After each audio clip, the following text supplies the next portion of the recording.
Hello, everyone. I'm Alex, I'm Andy. and today we're here to talk about the latest in gaming news, the PS5 Pro. Oh Before, yeah.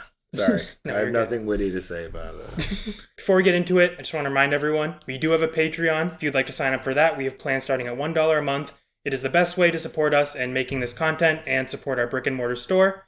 And also, if you like the video, feel free to like it and please subscribe. We have so much cool stuff coming out for you guys. It's going to be legendary. Getting into the topic of today's video, I want to start it off by asking you, Andy, do you have a PS5? What's your experience with it so far? I do have a PS5. I only recently got it within the last year, so I can play Elden Ring. And beyond Elden Ring, I've played Astro's Playroom, and that's about it. Sick. I've played a lot of PS4 games on it. Yeah, no, that's what I also have a PS5. I was gonna say it is the most convenient way to play my PS4 games. I've played a few PS5 games, but they have pretty much all been games that are also out on PS4 because that's just how this generation's been going. So with that in mind, yeah, the new PS5 Pro was announced like last week or so. We are right on time to the party. It's still super hot right now. This is a really relevant video still. Let's just begin with the performance updates, and I say that loosely. What are your thoughts on the blazing new performance of the PS5 Pro? It's never been the tech that's sold it for me Hmm. with game consoles. Like I remember the Model 1 Genesis, how it says high definition on the front of it. And, I mean, it's like this is like such a weird conversation when you look at the roots of the tech wars, because really up until the PS2, like Dreamcast, like that era really, and then the Xbox coming onto the scene, that was really when the performance was really becoming a thing. And then you Yeah. have like HDMI coming out, and then you have 4K, and I don't even know. I don't think I've ever paid more than like $100 for a TV. Yeah, so no, that's fair. I am not like one of those people that is gonna, I don't know, like be there with my $10,000 like AV like setup or whatever to really like get what I like the best features out of it. I don't know. I'm here for the sprites, baby. Yeah, no, I definitely agree. And I think, it is silly just seeing how more incremental the changes are getting. Like I'm sure it requires a ton more power and a ton more like manpower to create the visuals and, create every single pore on somebody's face. But like at some point you're just kind of inflating the cost of everything really for no real return. And like, especially with even like the Sony first party games, it's not like they're doing anything visually interesting. Like they're making New York look more like New York, but I can just look at New York in real life. Yeah, I mean, I guess kind of where the debate or the discourse is on all of it is that enough of a visual graphical update to warrant the $700 price tag? Yeah, and no. Yeah, I mean that's not. Yeah, I've read a lot. There's been a lot of actually really good articles on Kotaku and Polygon, kind of explaining to people that this is, we all have the freedom to choose how we spend our money, and some people think that the cost reward for that is worth it, and other people want to spend their money in other ways. And I think, without getting too much on a soapbox, yeah, first world people, we have a ton of extra money laying around, and if we want to buy a PlayStation 5 Pro, then yeah, sure. I guess that does lead into my follow-up question, which is who is this who are the true PlayStation 5 Pros that this is for? Are you a PlayStation 5 Pro?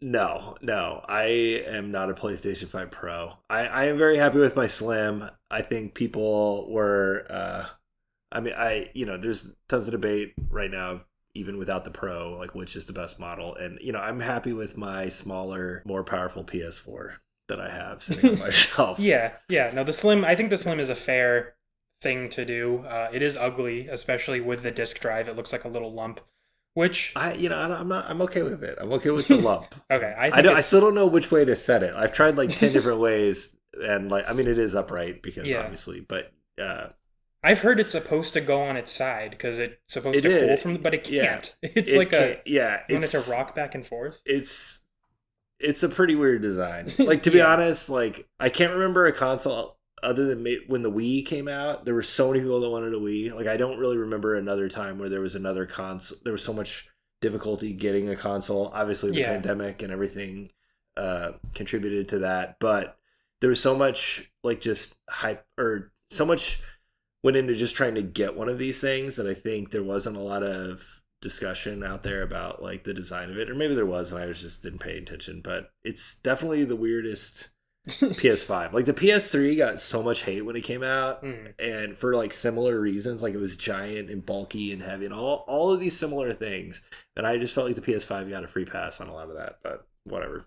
Yeah, no, I agree. I don't know, I kind of like it in a way. Like, it's futuristic without being, like, minimalist completely, which I can appreciate that, but also it's unsightly. It's gigantic. Like, I remember when I first got my PS5, I, just because of the way my setup was at the time, it went right next to my 360, and it, like, towered over that thing. It was like my 360 looked like a little mouse. Well, yeah, I mean, it's just funny that even when you go back to the NES and the design of, like, the front loader NES, like, the idea was that North American market want something that looked like a VCR and that would fit on the shelf. And it's like, we have so far gone so far beyond that. Like, and no one even cares. Like, I knew people that I didn't even think were into video games. I would go over to their house and they'd have a giant PS5, like, standing upright on their shelf. And I'm just like, this is the world we live in now. So, speaking of the stand, that's another thing that you have. Let's talk about just, I guess, both peripherals that were advertised, which is the stand for the PS5, which stops it from overheating and keeps it from falling over and breaking,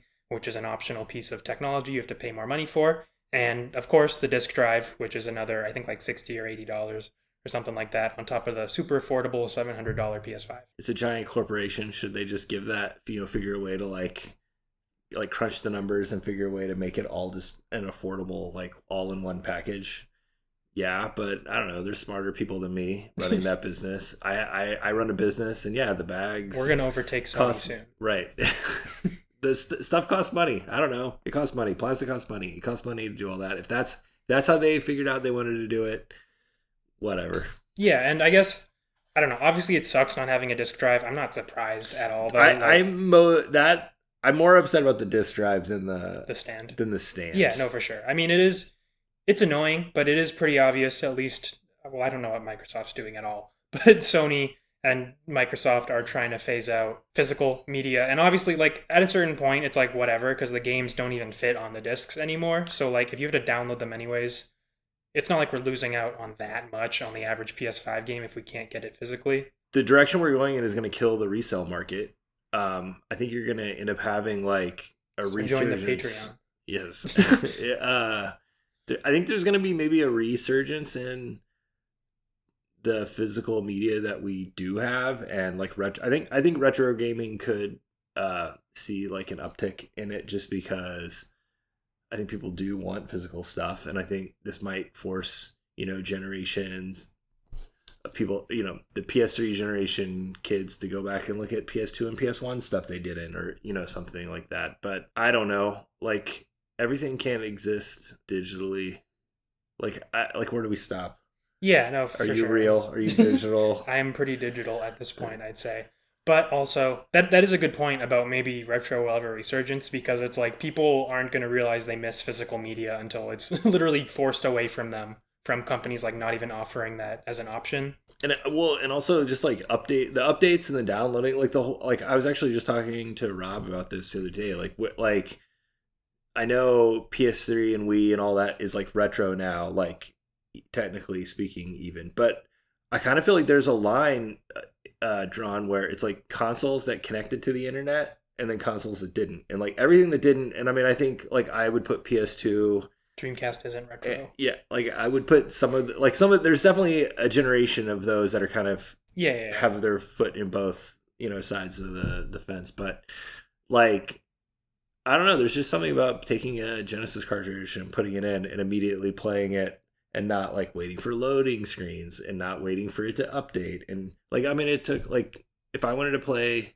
a new AAA game on Wednesday, I have to boot it up on Tuesday. Yeah, and then wait 12 hours. Right? Yeah, no, that is true. And I think This is probably more of a topic for another video, but yeah, I never really agreed with like the retro is 15 years ago and it's always a moving target because there are just clear kind of dividing lines in between. Calling the SNES retro and calling the PS3 retro are very different things and they're very different experiences. It's weird to group them both into one. The PS5 Pro is definitely not retro, just keeping it a little more on topic. And then I guess the one other thing we haven't really covered is all the new games that got announced that for the PS5 Pro. Oh wait, there aren't any.